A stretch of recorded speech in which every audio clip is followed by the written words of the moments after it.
guys, my name's Mary, and I want to share some books with you that I really enjoyed reading, and I think you might enjoy too. The first one's about parenting. There's nothing in life quite like being a parent, or so I'm told. I'm just a nut. But parents get to be a part of making little humans and or raising little humans, and that's about the extent of my knowledge on the subject. But from what my sister tells me, it's really hard work. Really rewarding, I'm sure, but also sounds impossible at times. Do you ever wish your kids came with an owner's manual so then you know what you're doing? Well, wish no more. Guy DeLisle made one for you. Well, kind of. It's more of a what not to do book than anything. Allow me to introduce you to the owner's manual to terrible parenting. It's got about everything in here. Do you ever want to figure out how to put more grammar lessons into your bedtime stories? He's got that. Are your kids always talking to you when you're trying to do work? Does DeLisle have a tip for you? Are your kids more mature than you are? You're in good company. If you want to feel better about your own parenting style, or at least know you're not alone in making mistakes, you should definitely check out Guy DeLisle's The Owner's Manual to Terrible Parenting. The next book I'd like to share with you is called Millennials of New York by Connor Toole and Alec McDonald. What is a millennial? Honestly, after reading this book, I'm still not sure I know, but they are hilarious. In this book, you'll meet people like Lizzie, a mom who got 873 likes on Instagram for having a baby. Evan, who works in finance because he's dreamed his whole life of being vague when someone asks him what he does for a living. And Abigail, the equestrian whose life goal is to make enough money to assume her maid is stealing from her. There are over 200 pictures, quotes, lists, graphs, and charts that poke fun of the millennial generation and their strange quirks. The names and stories may be false, but they tell a true and ridiculous story of this large subculture in our country.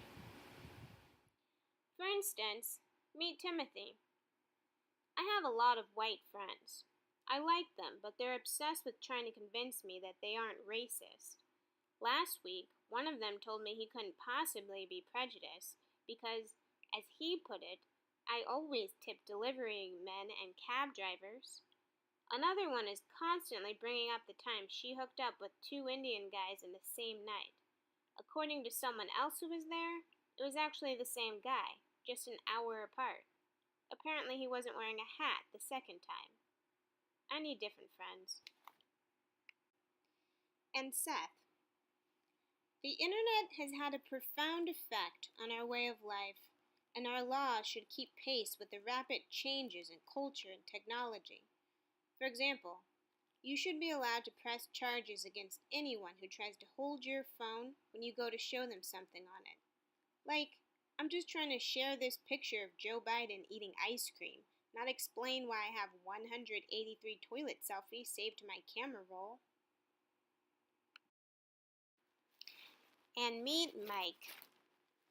If I had a time machine, I would use it to travel to September 10th, 2001, and stop myself from buying all those Beanie Babies.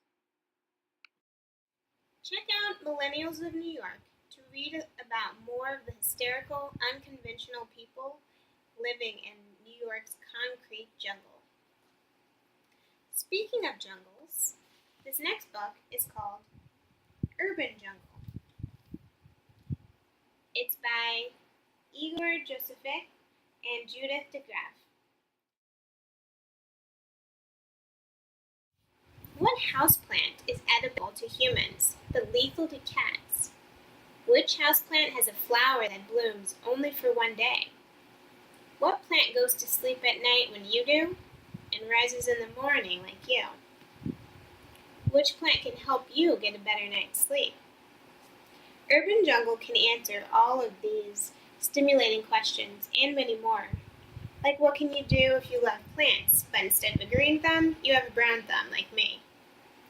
In urban jungle, you'll travel from the Netherlands to England, then off to Germany and France, and then over to Turkey to learn tips about how to style your home with plants and how to keep them alive, most importantly.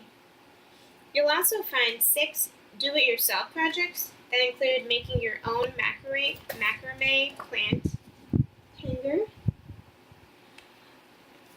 creating a really cool terrarium, and also building some super cute botanical frames.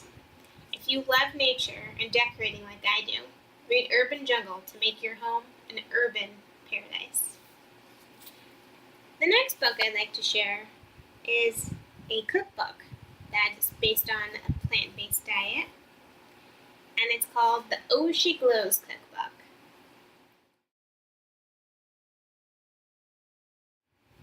For most people, food stirs up memories.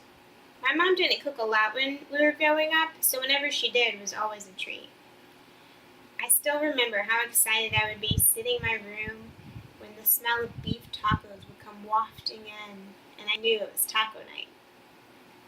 But not all memories of food are fond. It was at that same table that I sat at as an 8-year-old girl, grinning as I devoured my tacos, that I sat as a 14-year-old teenager, depressed, anorexic, and starving to death.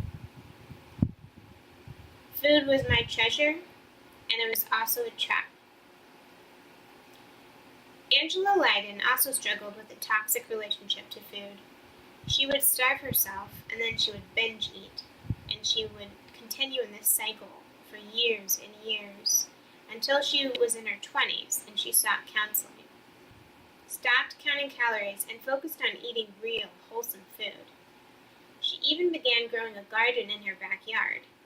And after killing a few herbs, she finally got the hang of it and grew a good crop, which she then started to cook.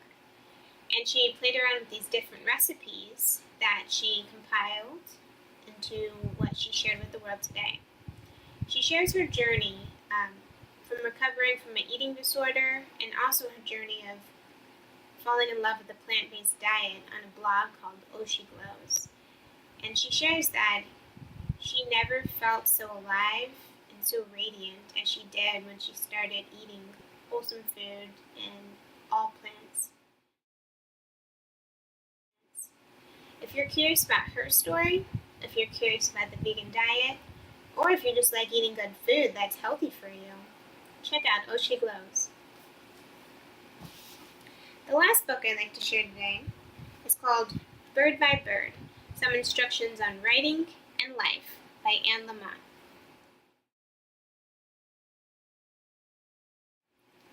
My name is Anne. I am a daughter, the daughter of a writer. My father, the writer, taught me to slow down and pay attention, to write my thoughts and observations, and I did, and I still am. It was my writing and my humor that got me through my childhood. Skinny little awkward girls don't have much in the way of self-defense, but I was funny, and I wrote. In 2nd grade, when I won an award for my John Glenn poem and saw it published, typed on a fresh white paper for all to see, that's when I transformed into a full-fledged writer. Seeing my poem and my name in the mimeographed collection was like having my existence officially validated. I began writing a lot in high school to relive precious moments. And suddenly, it wasn't just my stories that I was the keeper of. My friends would come to me, asking me to tell their stories. Stories about parties we've been to, blow-ups in the classroom or the schoolyard, scenes involving their parents. They trusted me to make the story happen in a vivid and funny way, to give it meaning and significance. And here I am to share some of those stories with you, along with what I've learned about writing. For instance, writing can give you what having a baby can give you. It can wake you up and make you start paying attention. My son, Sam, at 3.5, had these keys to a set of plastic handcuffs. And one morning, he intentionally locked himself out of the house. I was sitting on the couch reading a newspaper. sleepover when I hear him stick his plastic keys into the doorknob and try to open the door. Then I heard him say, "Oh shit!" My whole face widened, like that Edvard Munch scream guy. After a moment, I get up and open the front door. "Honey," I said. "What did you just say?" "I said, oh shit," he said. "But honey, that's a naughty word. Both of us have absolutely got to stop using it, okay?" He hung his head for a moment, nodded, and then said, "Okay, Mom." Then he leaned forward and said confidentially, "But I'll tell you why I said shit." I said, "Okay." And he said, "Because of the fucking keys." Fantasy keys won't let you in. Almost every single thing you hope publication will do for you is a fantasy. So why write? I'll tell you why, in Bird by Bird, some instructions on writing and life. That's all of the books I have to share today. I hope you find a few that you love. Have a great day. Bye.